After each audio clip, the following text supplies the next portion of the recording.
Is Donald Trump actually going to testify in his own defense? Well, that depends on what day you ask Donald Trump. I would have no problem testifying. I didn't do anything wrong. I'm testifying. I tell the truth. I mean, all I can do is tell the truth. And the truth is that there's no case. They have no case. And well, I would if it's necessary. Right now, I don't know if you heard about today. Today was just incredible. People are saying, the experts, I'm talking about legal scholars and experts, they're saying, what kind of a case is this? There is no case. Well, I'm not allowed to testify. I'm under a gag order, I guess, right? I can't even testify. And Judge Juan Merchan confirming today, as we all knew, the gag order does not stop Trump from testifying, nor does it limit what Trump can say on the stand. According to the sources I've spoken with, at the beginning of this trial, this is absolutely something that was on the table. They believe that their client was capable of getting on the stand and adding constructively to his defense. Now, I actually did go to the courtroom today, and I am really glad that I did, and I didn't miss what I would call a really, really powerful moment. First of all, Hope Hicks came across to me as a very credible person and a credible witness. She was essentially, at the same time, she was well-spoken, she was intelligent, and she was just poised and put together. And she just came across as very thoughtful, very careful. She would only testify to things that she actually could recall. She didn't, if she didn't recall the exact words of something, she would say she didn't recall it. They even tried to refresh her recollection with things like the grand jury testimony. And she'd say, look, yes, I see that I said that, but as I sit here today, I don't recall that. And all of that, none of it was anything in particular that was really important necessarily, but she just came across as someone who was thoughtful, careful, and credible. So on top of that, she's charming, she's intelligent, she's beautiful, and she doesn't seem to have any axe to grind at all against Donald Trump. You can tell she really cares about him and his family and really cherished her time working there. It was an exciting time working on the campaign. And so all of those things seemed very palpable to me. And she really just felt like she was just saying things as she remembered them. She began her testimony saying she was nervous, and she she kind of helped take the jury back to 2015 and 2016 and what it was like back then, when how intense the campaign trail was, how they would go to 3 different places in one day, and how she was in constant communication, obviously with Donald Trump, as well as with Michael Cohen, et cetera. One thing that was very clear was she's not a fan of Michael Cohen, about Michael Cohen and Donald Trump and his role there. Any of the Pecker details, things like they would talk on the phone, and things like that Pecker was involved in the Karen McDougal payment and suppressing that story, etc. So it was really so those were the things she did that were sort of I think not exciting. They were just methodical and important, and there were some articles that got put in through her, some text messages that got put in through her. She was texting with Michael Cohen, and those communications came in. She also said that Trump told her to say to the Wall Street Journal, when the article came out about Stormy Daniels, that to say it wasn't true, that unequivocally it wasn't true. She said Trump wanted those denials included in the statements.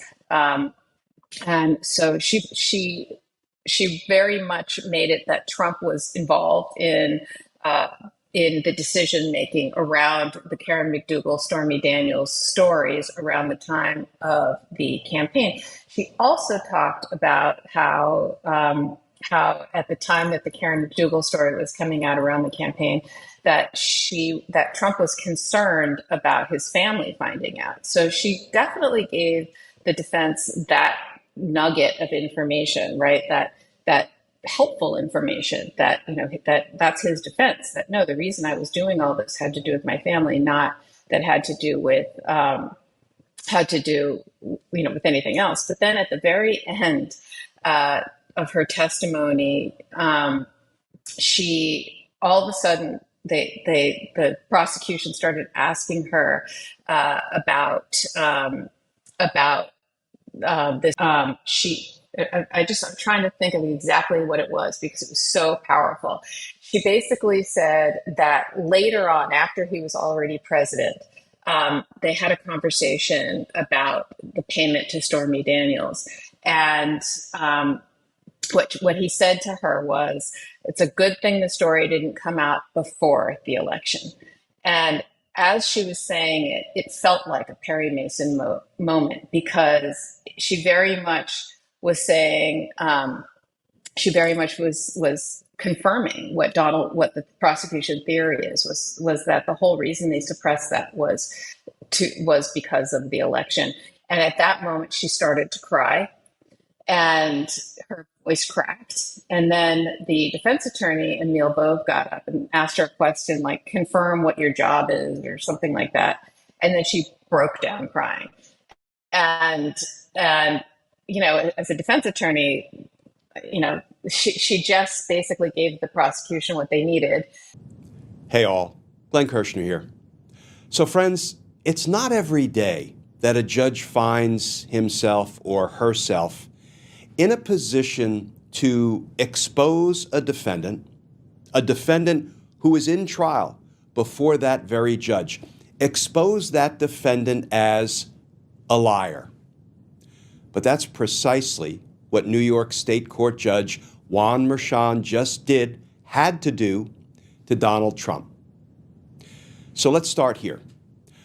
In one of Donald Trump's recent hallway lies sessions, that's what I call them, when Donald Trump leaves the courtroom at the end of the day, steps out into the hallway, and begins spouting his lies into the public square.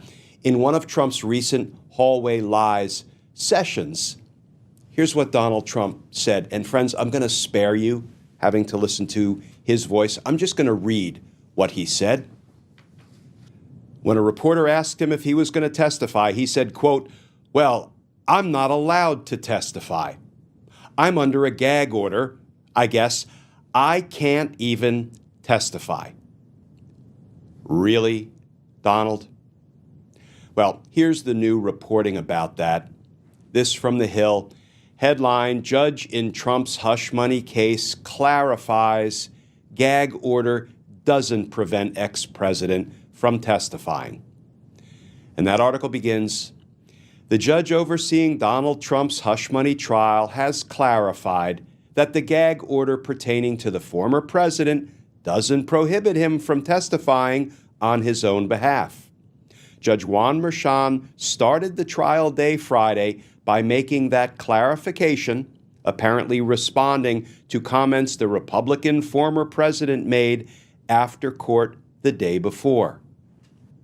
And here's what Politico reported about exactly what Judge Merchan said to Donald Trump after Trump made that absurd claim that the gag order means he can't testify in his own defense at his own trial. At the start of Friday's proceedings, Justice Juan Merchan instructed Donald Trump that the gag order doesn't prevent him from testifying at his criminal trial, correcting a comment Trump made Thursday. This quote from the judge. It came to my attention that there may be a misunderstanding about the gag order. Let's be clear, friends, there was no misunderstanding. This was Donald Trump lying, intentionally lying, knowingly lying, but Judge Merchan was soft-pedaling it a bit. That's all my editorial addition. The article continues, quote, "You have an absolute right to testify at trial if that's what you decide to do after consultation with your attorneys," Judge Merchan said. Quote, "It's a fundamental right that cannot be infringed upon. The order restricting extrajudicial statements does not prevent you from testifying in any way," the judge continued. "In fact, As the name of the order indicates, it only applies to extrajudicial statements, meaning outside the courtroom. It does not apply to statements made from the witness stand. In the hallway outside the courtroom on Thursday, Trump told reporters, "Well, I'm not allowed to testify. I'm under a gag order. I guess I can't testify." He added, "I'm not allowed to testify because this judge is totally conflicted, has me under an unconstitutional